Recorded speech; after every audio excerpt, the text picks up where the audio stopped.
So there it is. The Earth from outer space. Do you believe this is a real, live recording? Do you believe? How about now? Does this make it more believable? Ask yourself. Is this real? Do you believe? Is this real? Let's try this another way. Breaking news. NASA finally did it. They finally did it. They're finally live streaming the Earth spinning from outer space. The world is celebrating. This one will go down in history. Convinced? Well, if you didn't fall for that, then why would you fall for this? Maybe you just never Paid attention. When you do pay attention, you start to notice things. Are you paying attention? Attention.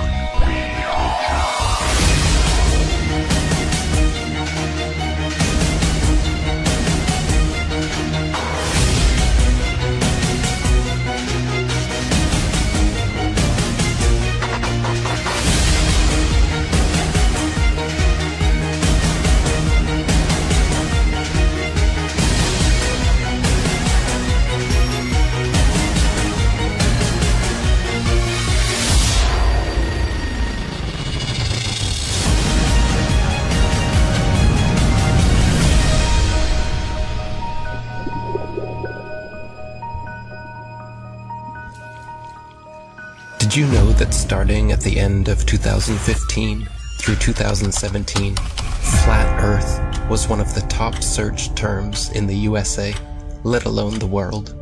While most of you were falling for the political charades, the rest of us were trying to discover the true nature about our world. My name is ODD-TV.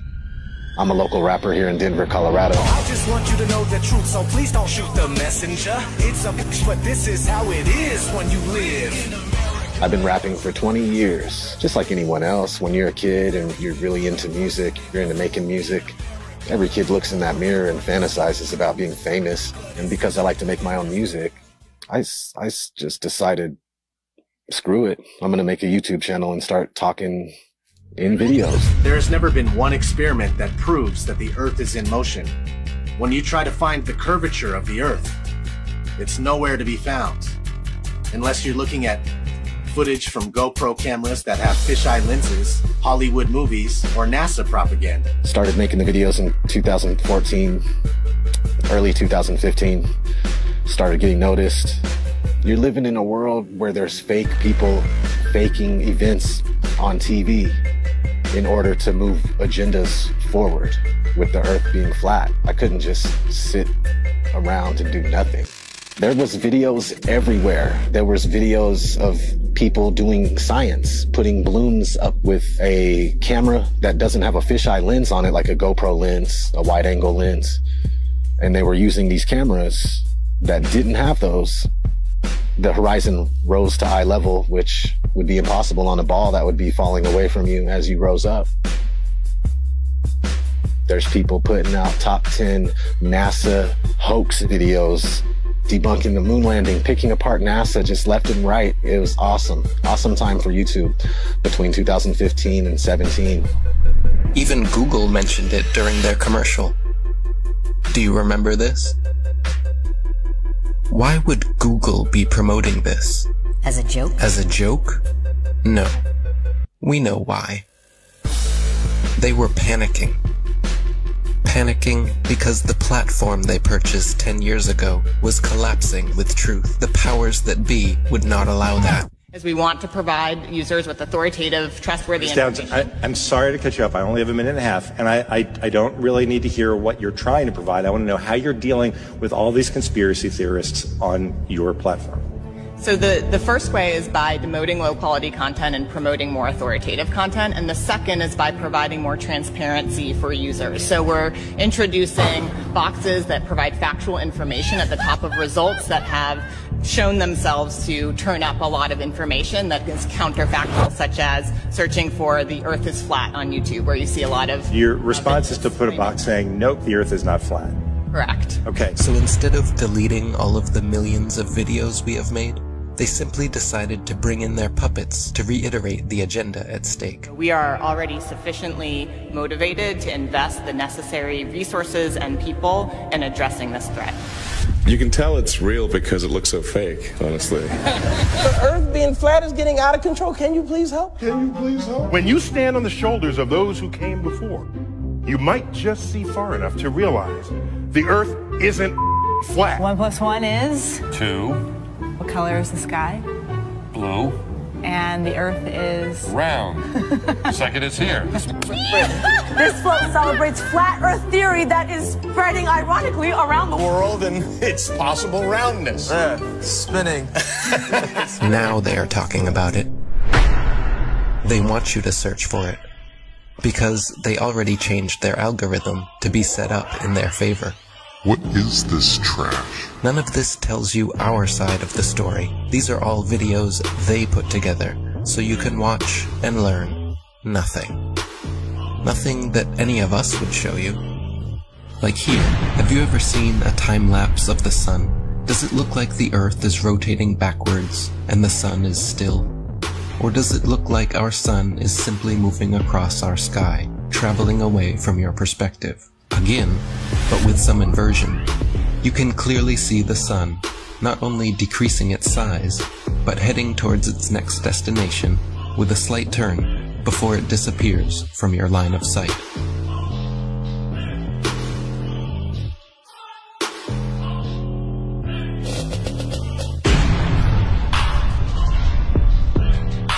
While Google would make sure when you type in flat Earth that nothing like this would ever pop up, many agree the science regarding our sun is far from settled.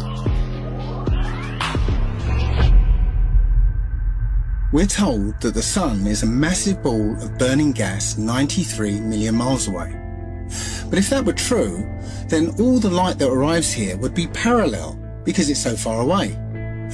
And it has to be parallel because one of the most often cited supposed globe proofs is Eratosthenes' experiment between Alexandria and Syene, by which he calculated the size of the Earth.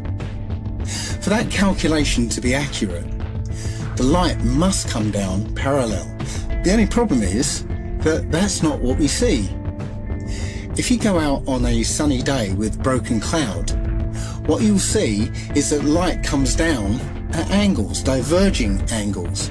And that means that we can follow those light rays back to the source and triangulate the sun's height above the Earth, proving that the sun isn't millions of miles away. But we can also perform physical experiments that prove that these crepuscular rays, as they're called, can only be recreated with a light source that is small and close. It doesn't take a genius to understand that the further the light source goes up, the more the sun rays would spread out and become parallel. The reason you'd even think that the sun... If the Earth was flat, wouldn't it be sunny all the time? I mean, have they ever even thought about it? Well, if you'd let me finish, the reason you'd even think the sun would be visible from anywhere on Earth is because of the images they have shown you. No one promoting this stands for truth. You can keep believing in your fantasy gas ball 93 million miles away. You can keep believing in your fantasy gas ball. While we keep experimenting to try and figure out what the sun actually is, and how close it could be. With a local hotspot, it should be easy to comprehend that the sun is small and close to you. To put that in perspective, imagine a table 2 meters wide in a completely dark room. And you're holding a small but very bright light bulb, 3.4 millimeters across. And you are holding it about 31 centimeters above the table. What you'd see is a circular pool of light directly on the table, beneath the light bulb. But on the other side of the table, it would be in darkness. Now, it seems to our mind that if you were on the other side of the table, you would see the light because it's, above the table. But that's not true, because on that part of the table, it's in darkness, meaning that the light isn't physically reaching that part of the tabletop. Your senses are correct. We're We're also told that the sun sets because as the Earth rotates us away from the sun, it's actually obscured by the physical curvature of the Earth. That's not what we see. What we see is a local sun that is taking its local light with it. What happened to the horizon glowing across half of the world? Most sunsets are already fading through pollution, dander, chemtrails, and fog. Plus, refraction will always make the sun seem like it's going down, as well as your perspective. It would appear to sink down in your field of view. That's perspective. The further away you get from it, the lower it will appear.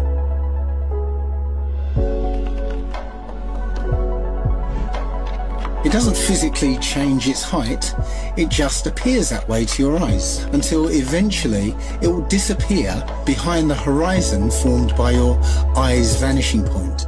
Your eye has an angular resolution of 0.2 degrees. And anything at that height will disappear beyond the limit of your sight.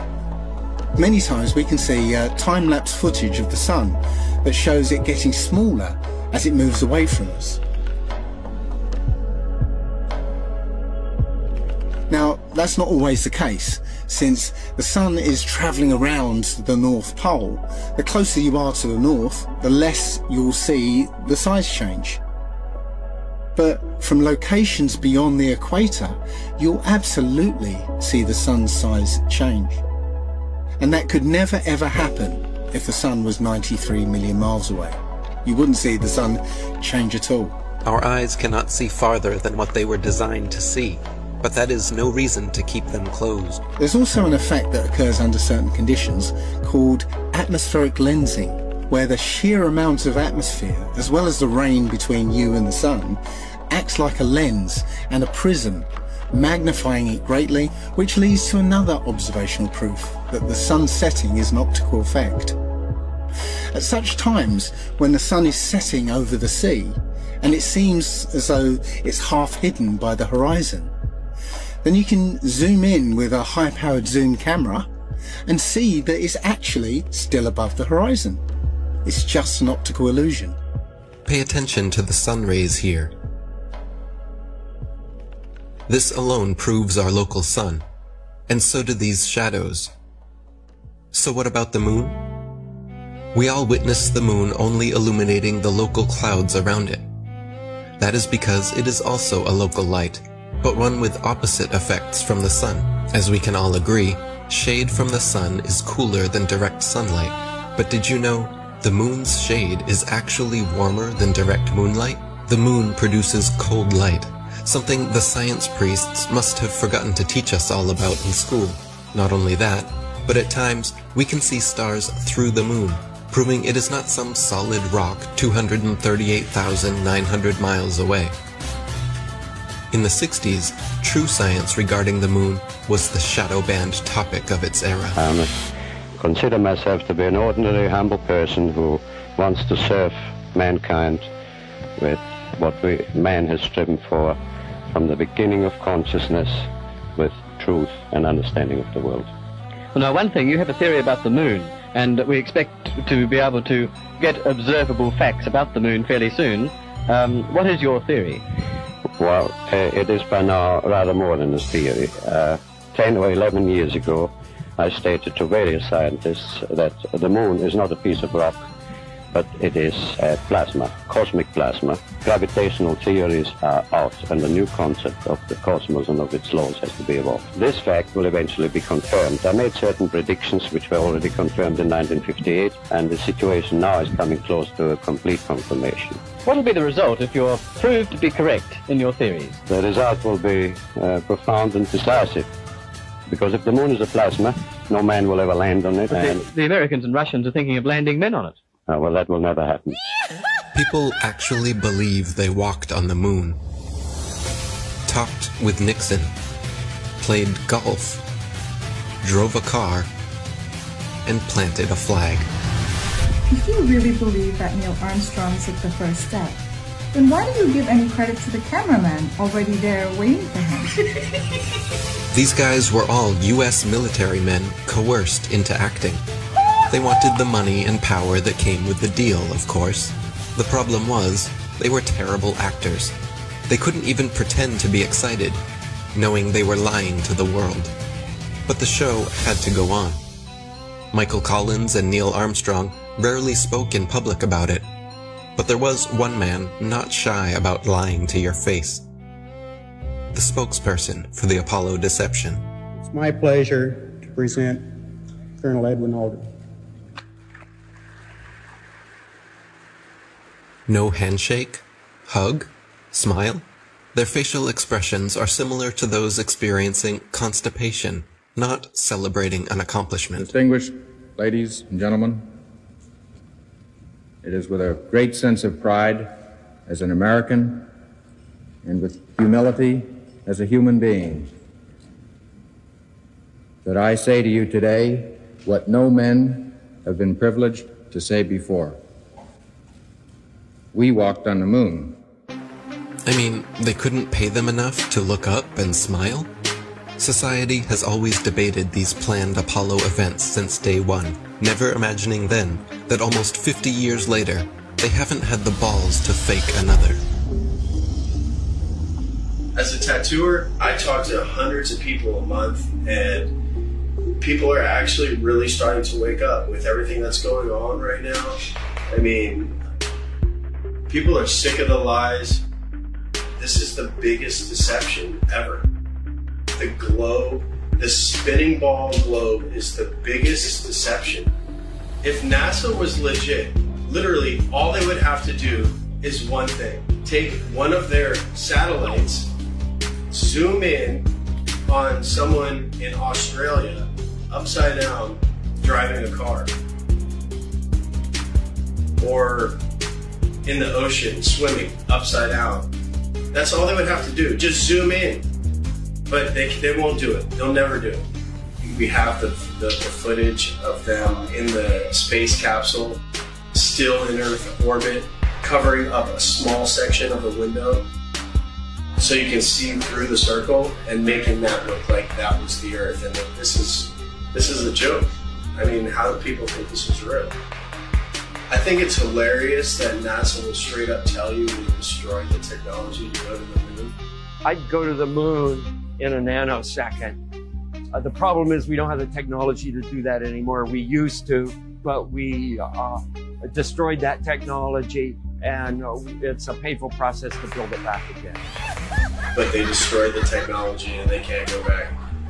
It's ridiculous. There's an interview with Buzz Aldrin, actually, where he's being interviewed by a little girl. Her question was, why has nobody been to the moon in such a long time? That's not an 8-year-old's question. That's my question. I want to know, but I think I know. Because we didn't go there, and that's the way it happened. After 50 years of lying to humanity and perpetrating this giant fraud, he's sick of the lie, and his conscience, he had a moment of humility, and his conscience wouldn't let him lie to this little 8-year-old girl. This silly globe model with water magically attached to it, spinning at 1,000 miles an hour, shooting around the sun at 66,000 miles an hour, and rocketing through the universe at 500,000 miles an hour is just the goofiest, silly thing that I've ever heard in my life. They want you to think you're a monkey man, a purposeless accident created by nothing, that exploded from a big bang that was created not by scientists, by a priest, mind you, while they steal $58 million a day in taxpayers' money to show you cartoons. CGI. They just have to show you enough of Hollywood and magic tricks and for you to believe the nonsense. It shocks me how many people actually believe they're floating above our heads. It's all filmed here on Earth. Outer space is a fantasy. The Earth is a stationary plane Google bubbles in space, you can literally see bubbles coming up from these astronauts' helmets. It's ridiculous. When I saw it, I was like, this is a joke. So many times during spacewalks outside the International Space Station, we can see air bubbles rising up. Can you touch on how there are air bubbles in space?